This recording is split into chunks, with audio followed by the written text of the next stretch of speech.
हमारा अगला टॉपिक है सामंती संबंध एवं सामाजिक आर्थिक परिवर्तन। अब इसको देखते हैं। सामंती संबंध का क्या मतलब है? सामंती संबंध समाज सामंतवाद और सामाजिक राजनीतिक एवं आर्थिक संरचना थी जो मध्यकालीन यूरोप में व्याप्त थी। ठीक है, सामंती संबंध क्या थी? सामंतवाद एक सामाजिक राजनीतिक आर्थिक संरचना मतलब एक स्ट्रक्चर थी। ठीक है, जो कि मध्यकालीन यूरोप में व्याप्त थी। इसका नॉर्मल सा मतलब है कि सामंतवादी जो व्यवस्था है उसके बारे में यहाँ बात हो रही है, जो कि मध्यकालीन यूरोप में स्थित थी। इसमें क्या होता था? भूमि स्वामी मतलब लॉर्ड्स और कृषि करने वाले किसान मतलब सर्फ के बीच संबंध शामिल थे। ठीक है, जैसा कि हमने ऊपर सब सामंतों के बारे में समझ ही लिया है कि सामंतों के बाद अच्छी खासी भूमि होती थी। ठीक है, और किसानों को वो लोग भूमि देते थे ताकि किसान लोग उस भूमि पे काम कर सके। ठीक है, और उस भूमि से जो भी प्रोडक्शन होता था किसी भी चीज का, गेहूं चावल या कोई और अनाज, ठीक है, उसका काफी बड़ा हिस्सा किसान, एक प्रकार से हम कहें कि सामंत ले लिया करते थे। ठीक है, और जो किसान थे वो उस भूमि पर रह सकते थे। ठीक है, अपना जीवन यापन कर सकते थे। इस प्रकार की व्यवस्था थी। तो ये संबंध था दोनों के बीच में। भूमि स्वामियों के पास विशाल क्षेत्र थे जिन्हें किसानों द्वारा खेती की जाती थी और उसके बदले में किसान स्वामी को विभिन्न प्रकार की सेवाएं प्रदान करते थे। ठीक है, क्या होता था कि भूमि स्वामी जो कि भूमि के मालिक हैं, जमीन के मालिक हैं, उनके पास अच्छी खासी जमीन होती थी, तो क्या करते थे? जिन पर किसानों द्वारा खेती की जाती थी और इसके बदले में क्या होता था? ये किसान स्वामी को अलग अलग प्रकार की जो विभिन्न प्रकार की सेवाएं हैं वो प्रदान करते थे। भूमि और श्रमिकों के इस लेन देन के आधार पर सामंती जो संबंध है वो संचालित था। ठीक है, भूमि और जो श्रमिक है जो उस पर काम कर रहे हैं, ठीक है, इनके बीच में जो लेन देन है ना, ये आधार है किसका? सामंती संबंध संचालित होने का। अब आगे देखें तो स्वामी स्वामी सैन्य सुरक्षा प्रदान करते थे, जबकि किसान कृषि उत्पादन का अधिकांश हिस्सा स्वामी को सौंपते थे। ठीक है, जो स्वामी थे मतलब भूमि के जो मालिक थे वो लोग सैन्य सुरक्षा प्रदान करते थे। ठीक है, और वहीं जो लोग किसान लोग थे ना, उन लोगों के द्वारा उत्पादन की गई चीज अधिकांश जो हिस्सा था तो वो किसको दिया जाता था? वो दिया जाता था एक प्रकार से स्वामी को, जो ओनर है जमीन का, उसको दिया जाता था। सामंती संबंध की यह संरचना यूरोप के विभिन्न हिस्सों में भिन्न भिन्न हो सकती है, लेकिन इसका मुख्य तत्व भूमि पर आधारित शक्ति और प्रभुत्व था। ठीक है, जो सामंती संबंध है, हो सकता है ये यूरोप की जो जगह है, यूरोप की जो जमीन है, उस पे अलग अलग क्षेत्रों में अलग अलग हो सकती है, परंतु जो इसका मेन मुख्य जो तत्व था, ठीक है, भूमि पर आधारित शक्ति और प्रभुत्व था। ठीक है, आगे देखिए सामाजिक और आर्थिक परिवर्तन। मध्यकाल में सामाजिक एवं आर्थिक परिवर्तन कई प्रमुख कार्यों से प्रेरित हुआ। ठीक है, ये आप कह सकते हैं कि ये मेन पॉइंट है। ठीक है, उसके बाद यहाँ से आपका पॉइंट का एक्सप्लेनेशन चालू होता है। तो मध्यकाल में सामाजिक और आर्थिक परिवर्तन कई मुख्य कारकों से प्रेरित था, जैसे कि कृषि में नवाचार, जनसंख्या वृद्धि एवं व्यापक केंद्रों के विकास ने सामाजिक ढांचे में बदलाव किया था। ठीक है, मध्यकाल में जो समय था कि आप कहें कि मिडल का टाइम था, बीच का टाइम था। ठीक है, उसमें सामाजिक और आर्थिक परिवर्तन बहुत अलग अलग कारकों के ऊपर आधारित था या उससे प्रेरित हुआ था। इसमें क्या था? नवाचार मतलब इनोवेशन, फिर पॉपुलेशन बहुत ज्यादा बढ़ रही थी। ठीक है, फिर व्यापक केंद्रों के विकास के कारण क्या हुआ? सामाजिक ढांचे में अच्छा खासा बदलाव आया था। विशेष रूप से 12वीं और 13वीं शताब्दी में कृषि उत्पादन में सुधार हुआ। ठीक है, 12वीं और 13वीं शताब्दी का जो समय था, इस समय में जो कृषि उत्पादन था, ठीक है, खेती बाड़ी का जो काम था, उसमें जो उत्पादन हो रहा था, उस चीज में या उस प्रोसेस में अच्छा खासा सुधार किया गया था, जिससे जनसंख्या वृद्धि को बढ़ावा मिला। ठीक है, अब इससे क्या हुआ? इससे जनसंख्या वृद्धि को बढ़ावा मिला। व्यापार और शहरीकरण ने किसानों और कारीगरों के लिए नए अवसर उत्पन्न किए थे।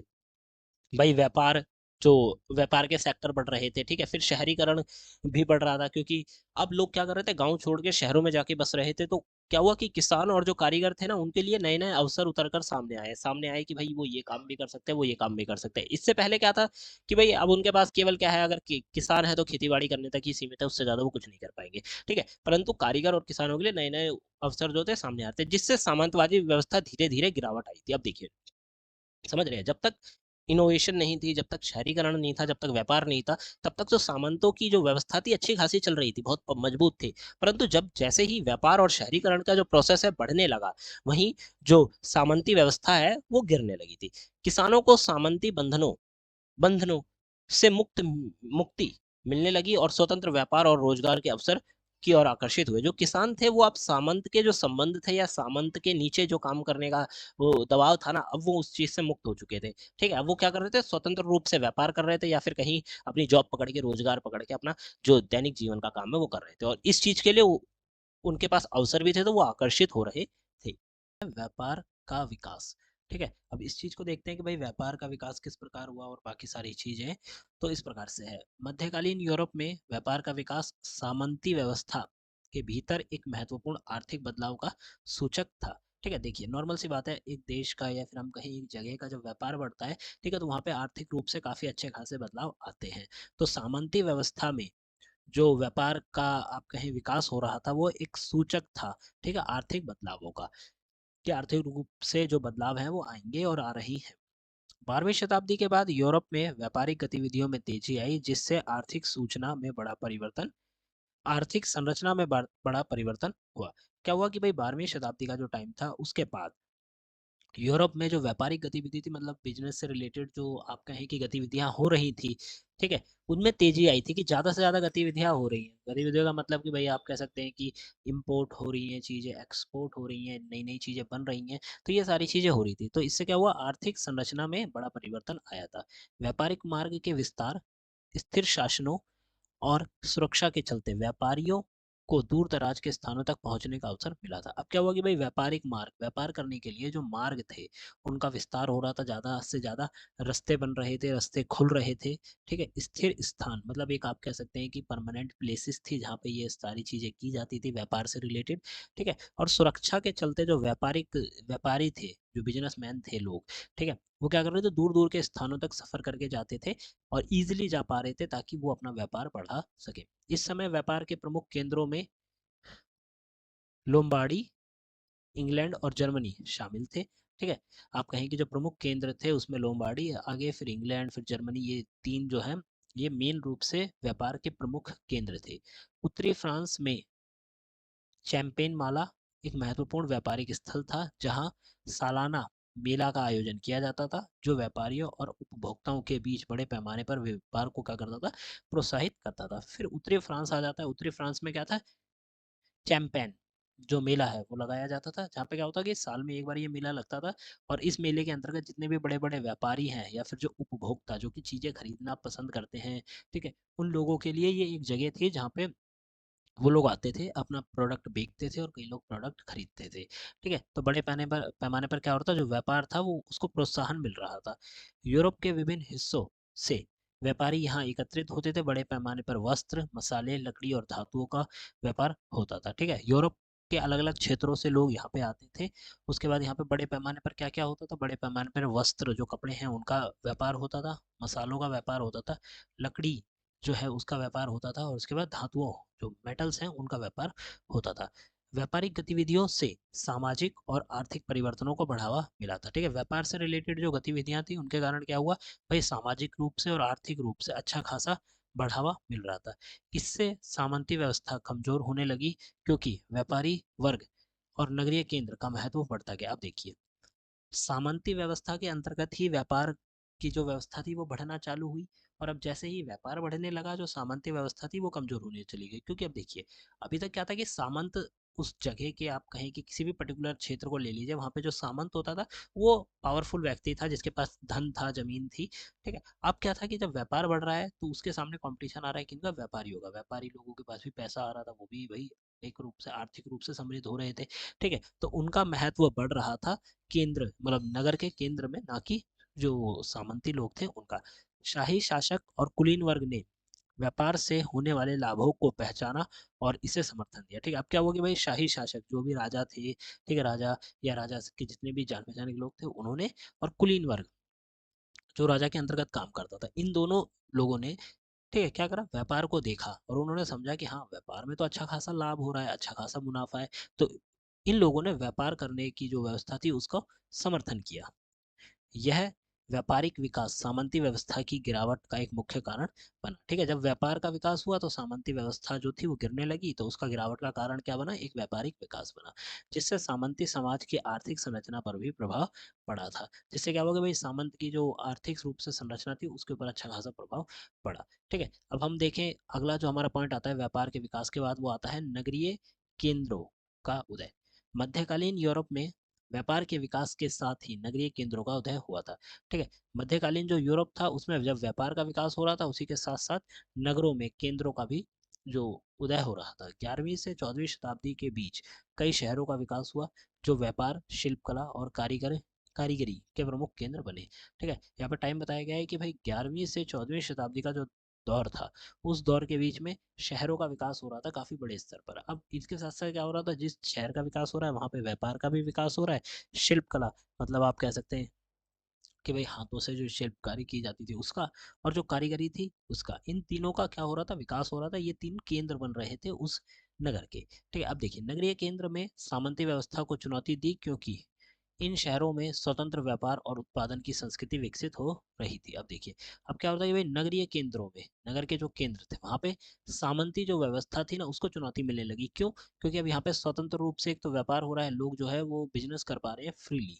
ठीक है, चीज़ों का उत्पादन हो रहा है, अच्छा खासा प्रोडक्शन काफ़ी अच्छा हो रहा है। ठीक है, और सांस्कृतिक जो संस्कृति जो है वो विकसित हो रही थी। इन तीन चीज़ों के विकास के कारण क्या हुआ कि जो सामंती व्यवस्था थी उसको चुनौती मिलने लगी, उसकी गिरावट दिखने लगी थी। शहरीकरण की प्रक्रिया में कई कारकों ने भूमिका निभाई है। ठीक है, जो शहरीकरण होता है ना उसकी प्रक्रिया में कई सारे कारण होते हैं, कोई एक दो कारण नहीं होते। अब देखते हैं, शहरी केंद्र का उदय व्यापारिक गतिविधियां और नगरों के विस्तार से जुड़ा हुआ है। ठीक है, जो शहरी केंद्र, शहर के अंदर जो व्यापार का केंद्र होता है ना उसका, आप कहें उदय, कई व्यापारिक गतिविधियों से जुड़ा हुआ है। मतलब ऐसा नहीं है कि बस मेरा, या फिर कुछ लोगों ने चाहा कि नहीं हम इस जगह को ना केंद्र बना लेते हैं, तो ऐसा नहीं है। उसके लिए कई सारी व्यापारिक जो गतिविधियां हैं नगर के विस्तार से जुड़ी होती हैं। आप देखते हैं कैसे कि व्यापारिक केंद्र के रूप में विकसित शहर जैसे फ्लोरेंस, वीनस, ठीक है, विंस या मिलान यूरोप के प्रमुख व्यापारिक और सांस्कृतिक केंद्र बने हैं। अगर हम व्यापारिक केंद्र के रूप में हम कुछ उदाहरण को देखें, ठीक है, तो फ्लोरेसा हो गई, फ्लोरेस हो गए, फिर उसके बाद वीनस हो गए, और ये मिलान हो गए। ये तीन जगह क्या है, यूरोप में व्यापारिक और सांस्कृतिक का केंद्र बने थे। यहाँ पे व्यापार भी सबसे ज़्यादा होता था, और यूरोप की जो संस्कृति थी ना वो भी आप इन्हीं जगहों पे आके अच्छे से महसूस कर सकते थे, देख सकते थे। तो इस प्रकार से थे। इनके अलावा धार्मिक स्थल और तीर्थ यात्राओं ने भी नगरीय केंद्र के विकास में महत्वपूर्ण भूमिका निभाई थी। ठीक है, अब व्यापार को छोड़ के अगर हम देखें तो धार्मिक स्थल, जो धर्म से रिलेटेड जो स्थल हैं उन्होंने, और जो तीर्थ यात्राएं होती थी, ठीक है, मतलब आज भी होती, तो जो तीर्थ यात्राएं हैं इन्होंने, इन दो चीजों ने मिलकर नगरीय केंद्र के विकास में भी अपना रोल प्ले किया था, इंपॉर्टेंट रोल प्ले किया था। कई शहर मठों और धार्मिक संस्थाओं के इर्द गिर्द विकसित हुए, जिनमें मठों का व्यापारिक और शैक्षिक योगदान भी महत्वपूर्ण था। ठीक है, ऐसा भी है कि कई बार कई ऐसा होता था कि भाई शहर बसना जब चालू होते थे ना, कि शहरीकरण हो रहा है, तो वो शहरीकरण कहाँ हो रहा था, मठ का जो था, मठ, ठीक है, उसके आसपास के क्षेत्र में, ताकि जो लोग हैं वो मठ से भी जुड़े रहें, ठीक है, धार्मिक रूप से, और अपने जो शहर है उसमें भी आ जाए, शहरीकरण के अंतर्गत आ जाए। तो क्या होता था कि मठ के जो संस्थाएं थी उनके आसपास इकट्ठा होता था। मठों का व्यापारिक और शैक्षिक योगदान भी इसमें महत्वपूर्ण रहा है। भाई मठ का जो व्यापारिक योगदान रहा वो भी, और शैक्षिक योगदान रहा ये भी। अब आगे देखें, इन नगरीय केंद्रों में ने इन नगरीय केंद्रों ने नए सामाजिक वर्ग का उदय का रास्ता प्रशस्त किया। ठीक है, अब ये जो नगर के केंद्र थे इन्होंने एक नया ही और अलग ही सामाजिक वर्ग बना दिया। वो वर्ग क्या था, नगरों में व्यापारी वर्ग, कारीगर और नए पेशेवर समूह उभरे। ठीक है, नगर में क्या था कि भाई नए व्यापार करने वाले वर्ग, ठीक है, नए कारीगर वर्ग, और नए पेशेवर जो समूह होते हैं, ग्रुप होते हैं, वर्ग, ठीक है, ये उभर कर सामने आए जिन्होंने सामंती समाज की स्थिरता को चुनौती दी। ठीक है, ये जो तीन वर्ग उभर कर सामने आए इन्होंने क्या करा भाई, सामंत की जो व्यवस्था थी उसको चुनौती दी। शहरों में बुजुर्ग वर्ग का उदय हुआ। ठीक है, बुजुर्ग वर्ग का उदय हुआ और सामंती संरचना से स्वतंत्र था, और आर्थिक रूप से सशक्त भी था। ये जो वर्ग था, ठीक है, बु- बुजुर्ग, ठीक है, वर्ग ने क्या करा भाई, उदय हुआ। इसमें ये सामंती संरचना स्वतंत्र मतलब कि कोई भी सामंत जो व्यवस्था थी या सामंत था उनका इस वर्ग के ऊपर कोई जोर नहीं था। ठीक है, और आर्थिक रूप से ये जो वर्ग था ये भी सशक्त था, मतलब आर्थिक रूप से ही पावरफुल था। तो ये थे कि भाई नगरीकरण, वो नगरीय केंद्रों का उदय हो गया। ठीक है, उसके बाद भाई यूरोप जो व्यापार है उसका विकास। ये क्या बताते हैं, ये पॉइंट बताते हैं कि भाई सामंती व्यवस्था और उसकी जो सामाजिक आर्थिक परिवर्तन था उसके बारे में। आगे देखते हैं, तीसरा मतलब अगला पॉइंट आता है हमारा तीसरा, वो आता है सामंतवाद का संकट पश्चिम तथा पूर्वी यूरोप। ठीक है, सामंतवाद का संकट, सामंतवाद के लिए क्या संकट था, वो पश्चिम से और पूर्व से, इसके बारे में देखते हैं। हमारा तीसरा और आखिरी पॉइंट जो कि सामंतवाद के बारे में है, सामंतवाद का संकट और पश्चिम एवं पूर्वी यूरोप के बारे में। ठीक है, तो देखें कि मध्यकालीन यूरोप में सामंतवाद का संकट 14वीं और 15वीं शताब्दी से में उभरने शुरू हुआ था। ठीक है, समझिए कि सामंतवाद में क्या था कि सामंतवाद व्यवस्था में व्यापार जो करना था वो हो रहा था, व्यापार की जो व्यवस्था थी वो विकसित हुई। ठीक है, जब व्यापार विकसित हुआ बहुत अच्छे से, तो सामंतवाद को व्यापार से ही खतरा जो है महसूस होने लगा था और खतरा सामने आने लगा था। तो आगे देखें तो मध्यकालीन यूरोप में सामंतवाद जो है उस पे संकट 14वीं और 15वीं शताब्दी में उभरना चालू हुआ, मतलब सामने आने लगा था।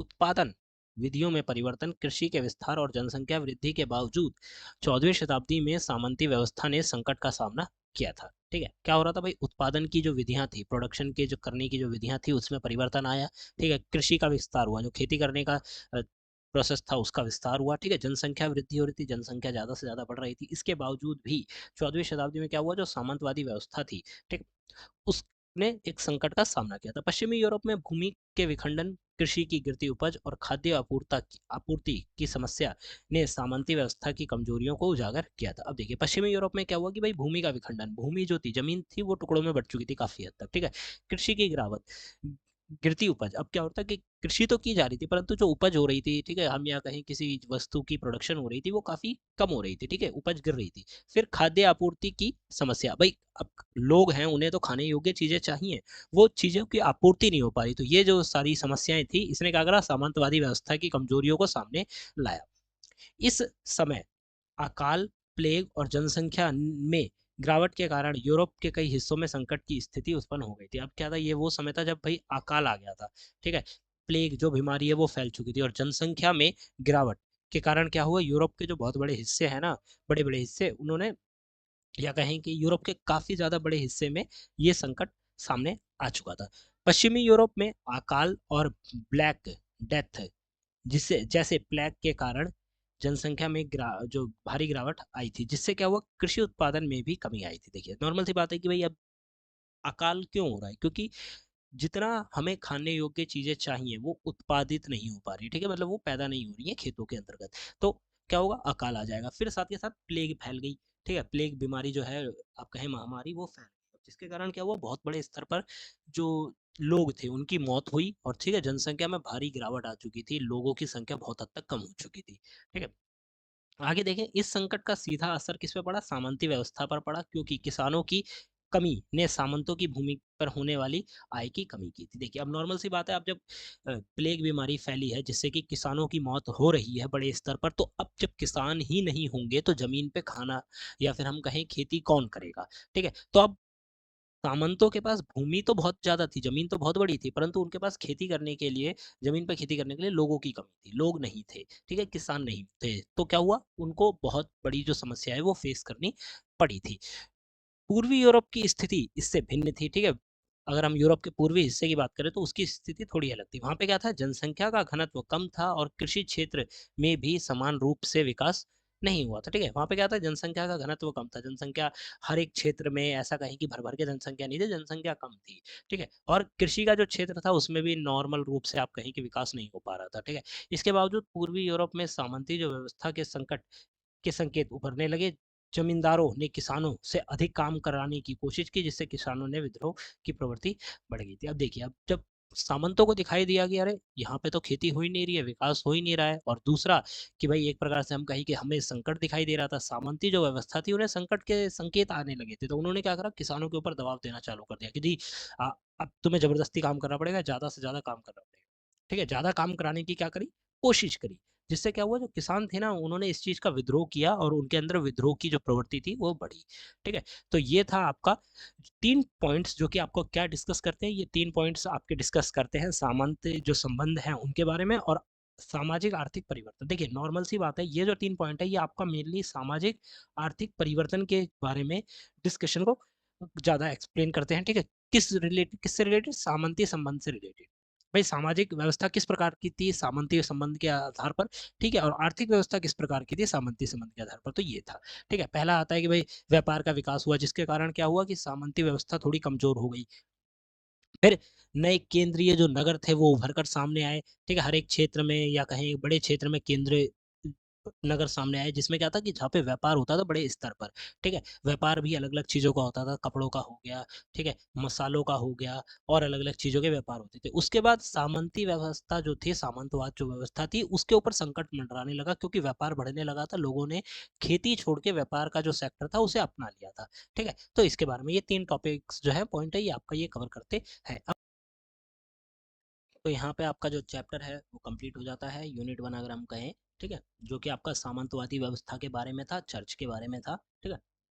तो यहाँ पे आपका खत्म हो जाता है। यहाँ पे हमने आपकी किताब के अकॉर्डिंग 2 क्वेश्चंस दिए गए हैं, ये क्वेश्चंस आपको पीडीएफ में पढ़ने को मिल जाएंगे, ठीक है। ये पहला जो क्वेश्चन है वो है सामंतवाद की प्रमुख विशेषता का वर्णन करते हुए इसकी परिभाषा बताइए, ठीक है। सामंतवाद की जो परिभाषा थी वो है, और उसके बाद ये जो आप कह सकते हैं कि जो विशेषताएं हैं ये वो है। आप वीडियो को पॉज करके देख सकते हैं, ठीक है। नॉर्मली ये क्वेश्चन है, मेनली आप कहें तो ये क्वेश्चन आपको, अगर आपने ऊपर जितने भी हमने पॉइंट पढ़े हैं, कवर करे हैं, अगर आपने वो सारे अच्छे से पढ़े हैं, तो आप इसके बारे में आंसर जो है वो बना पाएंगे। ये सेपरेट आंसर लिखा गया है, ठीक है। आप वीडियो पॉज करके भी हम कर सकते हैं। इस आंसर को हम लोग कवर अप नहीं करेंगे, बिकॉज एक प्रकार से ये कहें कि वीडियो थोड़ी ज़्यादा ही लेंदी हो जाएगी, ठीक है। अराउंड हमने 8 पॉइंट कवर अप करे हैं इस आंसर के अंतर्गत। उसके बाद हम कहें कि सामंतवाद का महत्व और उसके प्रभावों के बारे में बताया गया है, थोड़ा सा सामंतवाद की समाप्ति के क्या कारण थे ये बताया गया है, ठीक है। यहाँ पे आपका क्वेश्चन नंबर 1 खत्म हो जाता है। क्वेश्चन नंबर 2 जो है वो है आपका शॉर्ट नोट्स के ऊपर, मतलब आप जो हम कहें कि निम्नलिखित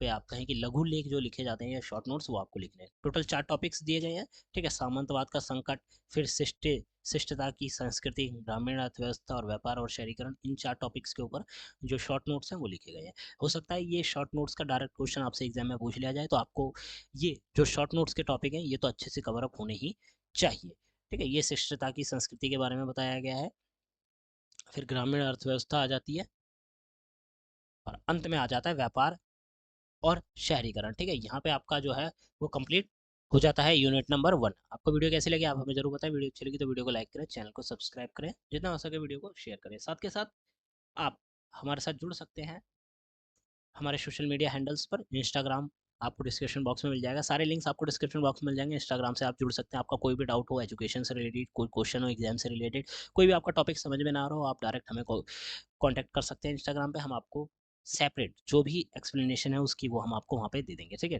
टेलीग्राम के हमारे 2 ग्रुप्स अवेलेबल हैं, लिंक आपको डिस्क्रिप्शन बॉक्स में मिल जाएगी। वहाँ पे वीडियो से रिलेटेड, कॉलेज से रिलेटेड, ठीक है, एग्जाम से रिलेटेड जो भी अपडेट होती है वहाँ पे आपको देते रहते हैं। यूट्यूब चैनल को सब्सक्राइब कर लीजिए अपकमिंग वीडियोस के लिए। इस सब्जेक्ट से रिलेटेड जितनी भी इंपॉर्टेंट वीडियोस हैं, चैप्टर्स हैं, वो सब हम इसी चैनल पे कवर अप करेंगे, तो सब्सक्राइब कर लीजिए। ये नोट्स की पीडीएफ आपको हमारे website the learners community DUSL NC web notes पे मिल जाएगी, लिंक आपको डिस्क्रिप्शन बॉक्स में मिल जाएगा। अगर आपको पीडीएफ चाहिए तो आप पीडीएफ वहाँ से चेक कर आउट कर सकते हैं, और साथ के साथ आप हमारा app the learners community DUSL भी डाउनलोड कर लीजिए, ठीक है। ऐप के अंदर आपको नोट्स पढ़ने को मिलेंगे, ये जो हम पीडीएफ पढ़ा रहे हैं ये भी आपको मिलेगी, कॉलेज के अपडेट्स देखने को मिलेंगे, प्रीवियस ईयर के क्वेश्चन पेपर्स देखने को मिलेंगे, सिलेबस, स्टूडेंट पोर्टल, और स्टडी नोट्स की जो पीडीएफ है वो भी आपको वहाँ देखने को मिल जाएगी। करंटली अगर हम बात करें, ये पुरानी फोटो है, यहाँ पे 5,000 से ज़्यादा स्टूडेंट्स हमारा ऐप यूज़ कर रहे हैं, ठीक है, और एग्जाम के लिए अपनी प्रिपरेशन कर रहे हैं। तो आप भी जाइए, ऐप को डाउनलोड करिए। ऐप में आपको कोई भी सजेशन चाहिए, ठीक है, अगर आपका कोई भी सजेशन हो तो आप हमें रिव्यू कर सकते हैं ऐप के, ठीक है। प्ले स्टोर पे आप हमें रिव्यू दीजिए, आपका जो भी डाउट है हम वो सब ऐप के अंतर्गत आपको प्रोवाइड कराएंगे। तो मिलते हैं अगली वीडियो में। Thanks for visiting on my channel guys.